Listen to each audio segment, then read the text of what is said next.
Hello friends, Radhe Radhe. Shri Ramcharitmanas पाठ में बहुत सुंदर पंक्तियाँ हैं कि राम वन में चले जा रहे हैं। धूप, गर्मी, छाई, सब कंकड़ पत्थर, नंगे पैर, क्या उस समय का वर्णन है, समझा नहीं जा सकता है कि कैसे महलों में रहने वाले और कैसे आज जंगल में विचरण कर रहे हैं, चल रहे हैं।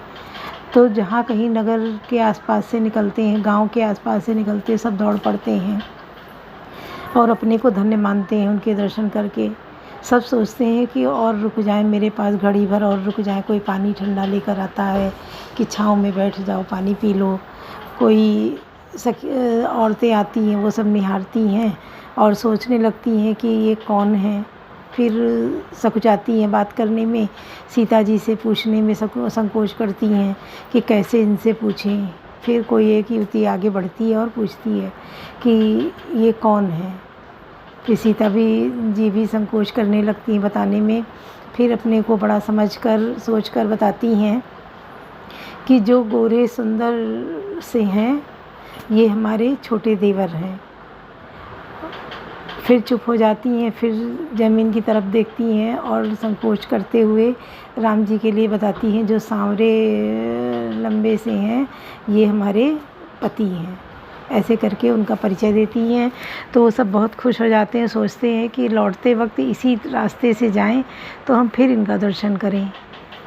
और धन्य अपने को समझते हैं, जो बूढ़े बच्चे नहीं आ पाए हैं उनको वो लोग अभागा मानते हैं कि ये इतने सुंदर लोगों के हम लोगों ने दर्शन किए, आज धन्य हो गए हैं।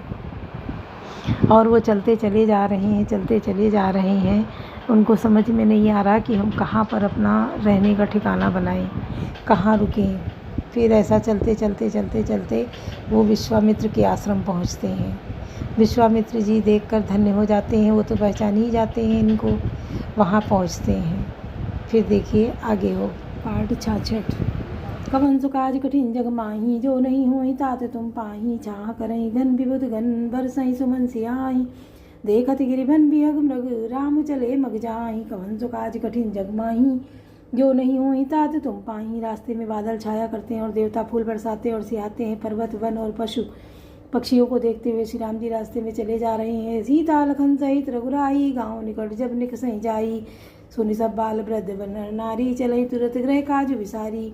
सीता जी और लक्ष्मण जी सहित श्री रघुनाथ जी जब किसी गांव के पास जा निकलते हैं, तब उनका आना सुनते ही बालक, बूढ़े, स्त्री, पुरुष सब अपने घर और कामकाज को भूलकर तुरंत उन्हें देखने के लिए चल देते हैं। राम लखन सिय रूप निहारी, पाई नयन फल होए सुखारी।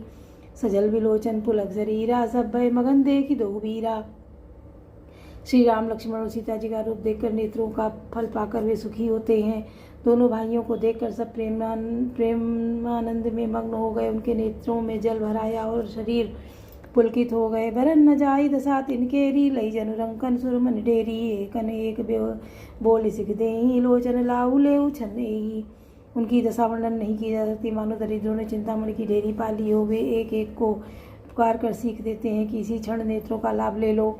राम ही देखी एक अनुरागे, चितवत चले जाहि संग लागे। एक नयन मग छवि उर्वानी, हो शिथिल तन मन बरबानी। कोई श्री रामचंद्र जी को देखकर ऐसे अनुराग में भर गए हैं जैसे कि उन्हें देखते हुए उनके साथ चले जा रहे हैं। कोई नेत्र मार्ग से उनकी छवि को हृदय में लाकर शरीर, मन और श्रेष्ठ वाणी से शिथिल हो जाते हैं, अर्थात उनके शरीर, मन और वाणी का व्यवहार बंद हो जाता है। कवन सु काज कठिन जग माही, जो नहीं होहि तात तुम पाही। एक देखी बट छाह भले, डासी मृदुल तन पात। कहीं गवाई छिनक श्रम, गवन अबई की प्रात। कवन सु काज कठिन जग माही, जो नहीं होई तात तुम पाही। कोई बड़ की सुंदर छाया देखकर वहाँ नरम घास और पत्ते बिछाकर कहते हैं कि क्षण भर यहाँ बैठकर थकावट मिटा लीजिए, फिर चाहे अभी चले जाइएगा, चाहे सवेरे। एक कलश भरिया नहीं पानी, अचाई नाथ काहे मृदुवानी। मुनिषि सुनि प्रिय वचन, प्रीति अति देखी। राम कृपाल सुशील विसेखी। कोई घड़ा भरकर पानी ले आते हैं और कोमल वाणी से कहते हैं कि नाथ आचमन तो कर लीजिए। इनके प्यारे वचन सुनकर उनका अत्यंत प्रेम देखकर दयालु और परम सुशील श्री रामचंद्र जी ने जानी श्रमित सिय मन माही। गरक विलम्ब कीन बट छाही, मुदित नारी नर देखहीं शोभा। रूप अनूप नयन मन लोभा। मन में सीता जी को थकी हुई जानकर घड़ी भर बड़ की छाया में विश्राम किया। इससे पुरुष आनंदित होकर शोभा देखते हैं, पर अनुपम रूप ने उनके नेत्र और मनों को लुभा लिया है। एकटक सब सोहई चौरा, रामचंद्र मुख चंद चकोरा, तरुण तमाल बरन तनु सोहा, देखत कोटि मदन मनमोहा।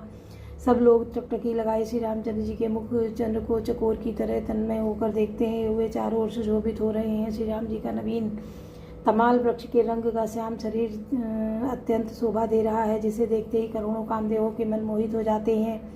धामिनी वरन लखन जुटनी के, नखसिक सुभग भाव तेजी के, मुनिपट कठिन कसे तू नीरा, सोई कर कमल धनु तीरा।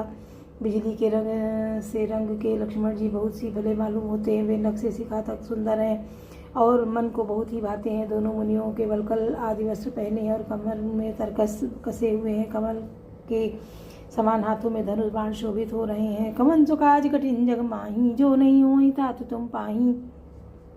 जटा मुकुट शीसन सुभग उर्भुज नयन विशाल, शरद परब विधु बदन बर लसत स्वेद कंजंजाल। कमन सुकाज कठिन जग माही, जो नहीं होई तात तुम पाई। उनके सिरों पर सुंदर जटाओं के मुकुट हैं, वक्ष स्थल भुजा और नेत्र विशाल हैं और शरद पूर्णिमा के चंद्रमा के समान सुंदर मुखों पर पसीने की बूंदों का समूह शोभित हो रहा है। बरन जाय मनोहर जोरी, शोभा बहुत थोर मति मोरी। राम लखन सिय सुंदरताई, सब चितमयी चित मन मति लाई। उस मनोहर जोड़ी का वर्णन नहीं किया जा सकता, क्योंकि शोभा बहुत अधिक है और मेरी बुद्धि थोड़ी है। श्री राम लक्ष्मण और सीता जी की सुंदरता को सब लोग मन चित्त और बुद्धि तीनों को लगाकर देख रहे हैं। थके नारी नर प्रेम पिया से, मनोमृगी मृग देख दिया से। सिय समीप ग्राम तिय जाई, पूछत अति स्नेह सकुचाई। प्रेम के प्यासे हुए गांव के स्त्री पुरुष उनके सौंदर्य माधुर्य की छटा देखकर ऐसे थकित रह गए जैसे दीपक को देखकर हिरनी और हिरन स्तब्ध रह जाते हैं। गांव की स्त्रियां सीता जी के पास जाती हैं, परंतु अत्यंत स्नेह के कारण पूछते सकुचाती हैं। बार बार सबला गई पाए, कहाई वचन मृदु सरल सुभाए। राजकुमारी विनय हम करही, तिय सुभाए कछु पूछत डरही।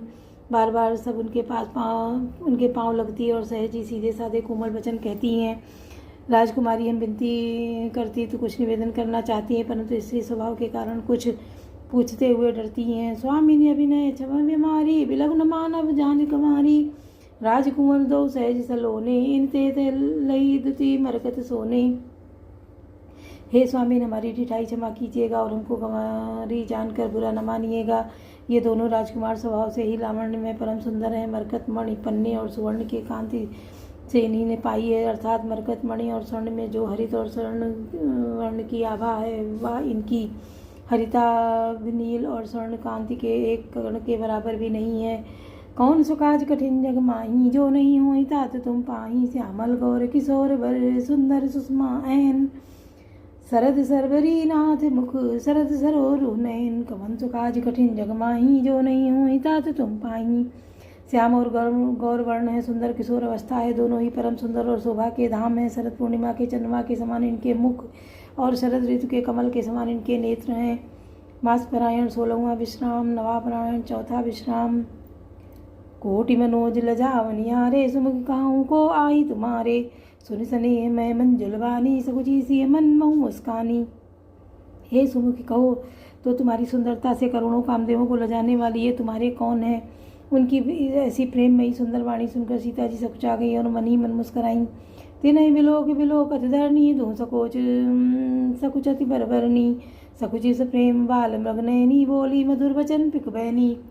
उत्तम गौर वर्ण वाली सीता जी उनको देखकर संकोच और पृथ्वी की ओर देखती हैं। वे दोनों ओर के संकोच से सकुचा रही हैं, अर्थात न बताने में ग्राम की स्त्रियों को दुख होने का संकोच है और बताने में लज्जा रूप संकोच। हिरण के बच्चे के सदस्य नेत्र वाली और कोकिल सी वाणी वाली सीता जी सकुचा कर प्रेम सहित मधुर वचन बोली।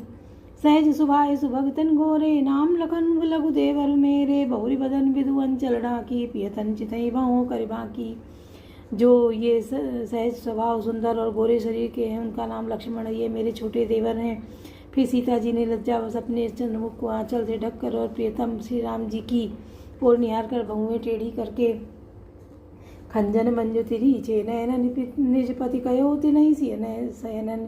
भई मुदित सब ग्राम बधूटी, रंगन राय राशि जन लूटी। खंजन पक्षी के से सुंदर नेत्रों को तिरछा करके सीता जी ने इशारे से उन्हें कहा कि ये श्री रामचंद्र जी मेरे पति हैं। यह जानकर गांव की सब युवती स्त्रियां इस प्रकार आनंदित हुई मानो कंगालों ने धन की राशियां लूट ली हों। कवन सो काज कठिन जगमाई, जो नहीं हो तात तुम पाई। अति स प्रेम सिय पाए परे, बहुविधि दे आशीष। सदा सुहागिनी हो तुम, जब लग मही ऐसीस। कवन सो काज कठिन जगमाही, जो नहीं हो तात तुम पाई। वे अत्यंत प्रेम से सीता जी के पैरों पड़कर बहुत प्रकार से आशीष देती हैं, शुभकामना करती हैं कि जब तक शेष जी के सिर पर पृथ्वी रहे तब तक तुम सदा सुहागिन बनी रहो। पार्वती संपत्ति प्रिय हो, देवी न हम पर छाड़ भुजो। पुनि पुनि विनय करी कर जोरी, जो यही मारक प्रिय बहुरी। और पार्वती जी के समान अपने पति को प्यारी हो, हे देवी हम पर कृपा न छोड़ना, बनाए रखना। हम बार बार हाथ जोड़कर विनती करती हैं कि जिससे आप फिर इसी रास्ते लौटें। दर्शन देव जान निज दासी, लखी सी ये सब प्रेम पियासी। मधुर वचन कई कई परितोषी, जनु कुमुदिनी कौमुदी पोसी।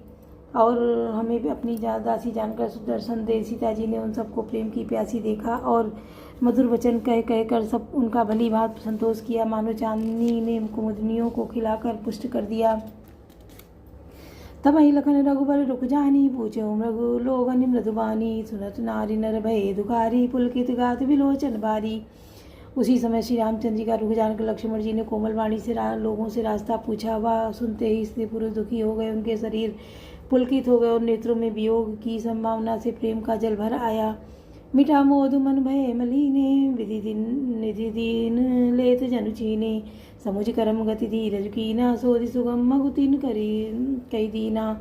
उनका आनंद मिट गया और मन ऐसे उदास हो गए मानो विधाता दी हुई संपत्ति छीन लेता हो।